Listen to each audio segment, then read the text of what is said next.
Hello, Virgos, and welcome to your July 2026 monthly horoscope. My name is Justina. Welcome to my channel. If you're a returning viewer, welcome back. All right, so here today we are going to look at the most important events happening in the month of July, or some of the most important. And I'll tell you how they may influence your life on a deeper level. I follow Western astrology, tropical zodiac, and these horoscopes are most accurate for your rising sign. However, you can also watch them for your moon sign or your sun sign if you wish, just to get a bigger picture and a wider perspective upon your life. We start with Neptune turning retrograde in your 8th house at 4 degrees on the 7th of July. All right, so here Neptune turning retrograde. Neptune has been in the sign of Aries since the 26th of January, and now it is turning retrograde. All right, so what does it mean? Here with Neptune, when Neptune transits our birth chart, this is the kind of energy that can bring cloudiness, that can bring confusion and delusion and lack of clarity. However, when Neptune turns retrograde, suddenly what we wanted, what we thought we wished for, we start to look at it from a slightly different angle perspective, because with Neptune in a direct motion, we see things from a rose-tinted glasses kind of perspective. And when Neptune is in a retrograde motion, suddenly this fog and blurred energy begins to lift.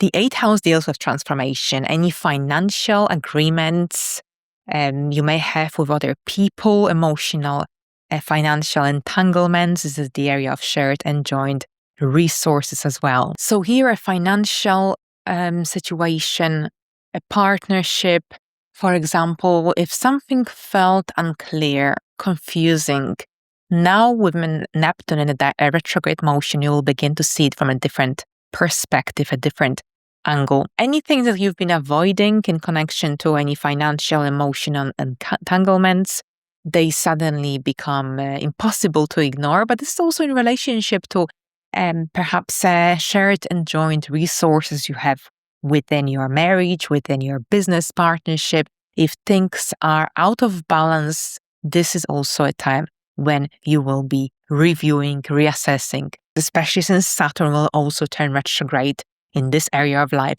later in the month. All right, so then on July the 9th, Venus enters your 1st house, Virgo, and here Venus rules over your 2nd and your 9th house. Venus in the 1st house, it gives us more charm, more magnetism, and it's generally a time when our aura is more balanced. We tend to receive more compliments. We tend to feel more appreciated by others. So it's a very warm, welcoming energy. And of course, Venus in Virgo is very precise, very analytical, a perfectionist even. So you might pay a greater attention to your physical appearance, to your style, to your makeup, to your hairstyle. But overall, it's a very positive influence upon your outer persona, upon your outer energy. Now, on the 13th of July, Venus and Uranus connect by a square. And this is across your 1st house where Venus is present and your 10th house where Uranus is present as of the 26th of April. So overall, this energy, of course, with Uranus and Venus, there is a certain degree of disruption happening, and especially connected to your direction, to your persona. Uranus in the 10th house, this indicates that disruption, shift of energy is coming from your public life, public world, career life, and it might unexpectedly affect your sense of self, and perhaps the direction that your life is heading. So generally with Uranus influence, it's the best approach is to just go with the flow without pushing, without resisting too much change, especially since on the same day we also have the Sun and Mercury Cazimi in Cancer in your 11th house. So that's a retrograde Mercury Cazimi as well. Mercury, of course, is your chart ruler. Mercury is retrograde until the 23rd of July. So this is also those first 3 weeks of the month are generally a time when you might need more time to contemplate, to review, to reassess. It's not a good time for rushing with anything because you might be lacking the clarity needed. So take it easy is all I can say. But at the same time, during the Sun and Mercury Cazimi conjunction, with Mercury being retrograde and being your ruler, this could be a time of some strong realizations that you may have about some connections in your life, friendships, some of your dreams and goals you may have for the future.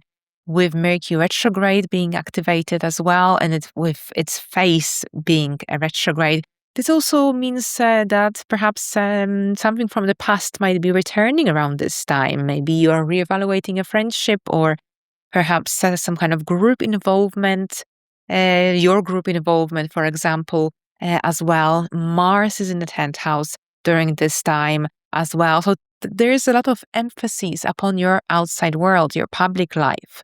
And the day after the Cazimi, Mercury retrograde Cazimi, and the Venus and Uranus square, we've got a new moon in the sign of Cancer happening at 21 degrees of Cancer. That's July the 14th. So new moons, of course, are connected to new beginnings, fresh intentions, fresh energies, but Mercury is retrograde at this point, your chart ruler. And this is, of course, happening in your 11th house of friendships and groups you belong to, communities you belong to, long-term dreams and goals. So this new moon, with Mercury retrograde conjoined this new moon, could see you reconnecting with some people in your life, could see you returning to some groups or group projects, for example, as well. I could see you redefining, evaluating some of your goals and dreams you may have for yourself for the future. Maybe some dreams that seemed or felt unrealistic, not achievable, they might become more achievable and more realistic at this point. Now, the clarity that you might be seeking around this time might finally emerge around the 23rd of July, when Mercury turns direct in Cancer at 16 degrees in your 11th house. So Mercury as your chart ruler, this is a big deal for you, Virgos, because Mercury, of course, is your ruler. Whenever Mercury changes direction, it influences your outlook on life, your well-being. You might feel much lighter and much clearer as of the 23rd of July, when Mercury turns direct at 16 degrees of Cancer. Especially think about those thoughts, realizations that would have occurred around the new moon in Cancer, around the Mercury retrograde Cazimi, because here with Mercury turning direct, this could generally feel like a momentum, like a forward momentum kind of phase of the month. It could feel like a wake-up call, and any projects, group projects, any of your goals, objectives that felt like they were moving on at a slower pace, that were on hold, they finally gain their momentum. Things are moving forward. You're gaining more clarity, more understanding about your friendships, some group dynamics, group involvement as well. Now, on the 26th of July, another important event, that's when Saturn turns retrograde at 14 degrees of Aries. This is happening in your 8th house, where now Chiron is gone from this area of your life. You've got Neptune retrograde here and Saturn now retrograde as well. So Saturn has been here since the 16th, so the 13th, 14th of February. It will stay here until early 2028.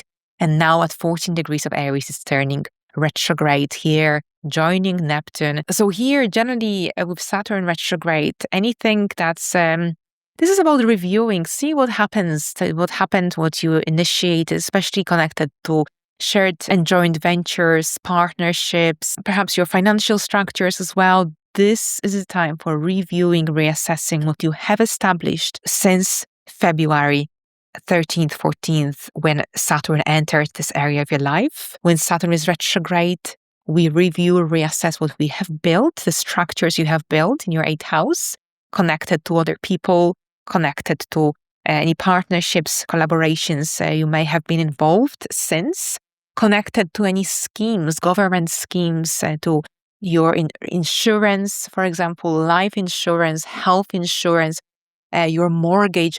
This is a time for reviewing.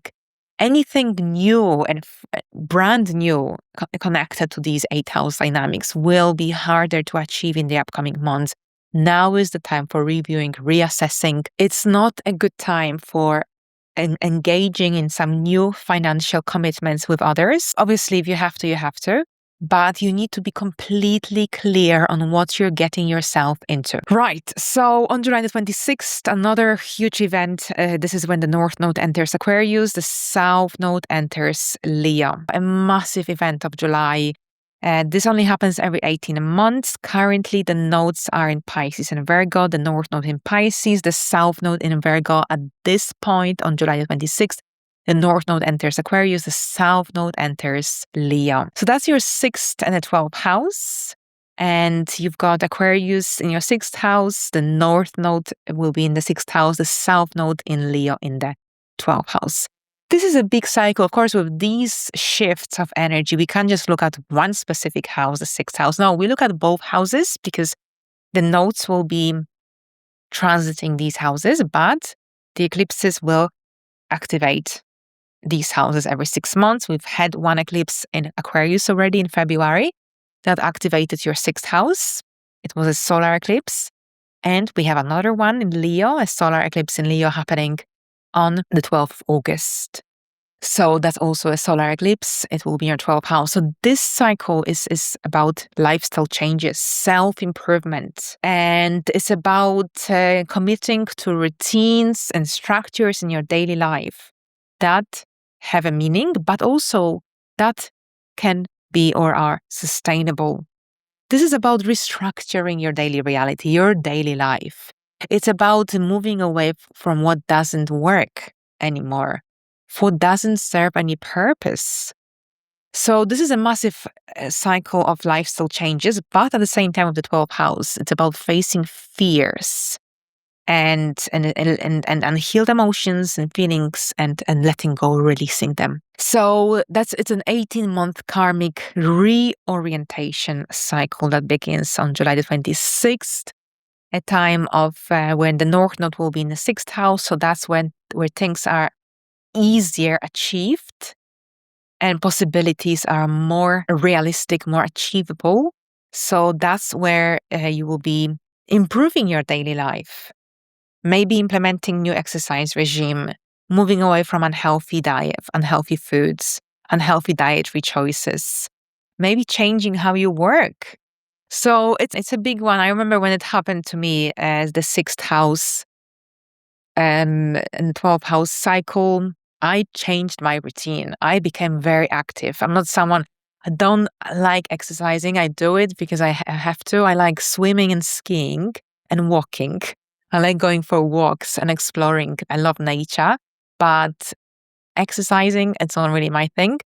But I do it because I have to. I know it's healthy, it's good. So I basically live a very active time. During that cycle, my youngest daughter changed school and I wasn't driving for 2 years. I stopped driving for 2 years because we moved to a new location and everything was kind of walkable.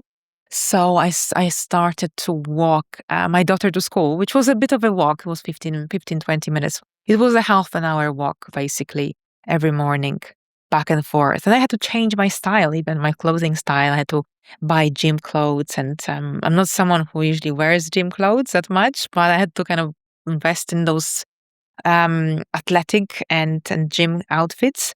Which, so changed my style, changed my lifestyle. I was very, very fit and it felt really, really good.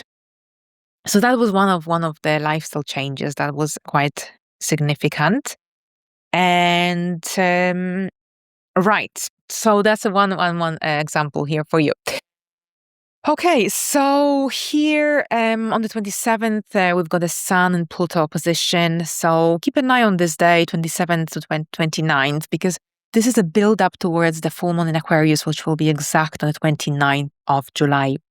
So we've got the Sun and Pluto opposition. That's your 6th and 12th house. Watch out for any power struggles, power dynamics, especially with people from your everyday reality, with people at your work. Something that perhaps was hidden or complicated might suddenly resurface in connection to your work, in connection to your daily life, daily routine, or some kind of daily responsibilities, or a work situation that will need your attention, that will have to be addressed. This is a time to confront whatever that comes up, because this opposition can clear things out for you, but it's not a time to be overly forceful and overly forceful. So keep your emotions at check if you feel like you're kind of running out of patience. And on the 29th, there's a Jupiter and the Sun conjunction at 6 degrees of Leo. Beautiful energy in your 12th house, which can bring a lot of positive energy and light. But at the same time, this is also when the full moon in Aquarius occurs. So the full moon will conjoin Pluto retrograde, and it will also oppose Jupiter. So lots of different energies. And here, this is the full moon just before the eclipse in Leo, which will be exact on the 12th of August in your 12th house. So full moons tends to bring to light things that we overlook, avoid, we are unaware of. This could be a turning point in your work. You might be reaching an important deadline or a milestone. But at the same time, you've got Pluto here, so there's some transformative energy taking place. It could be that a work situation or a work matter, a health situation, something to do with your daily life is now reaching a turning point. It comes to light, it becomes more visible, it needs to be dealt with. So we'll explore it. So here, this is a time to deal with whatever comes up, shows up, with honesty, from a very honest and a sober approach. We'll explore it deeper and further closer to the date. In the meantime, have a productive month. Thank you so much, and until the next time. Bye for now.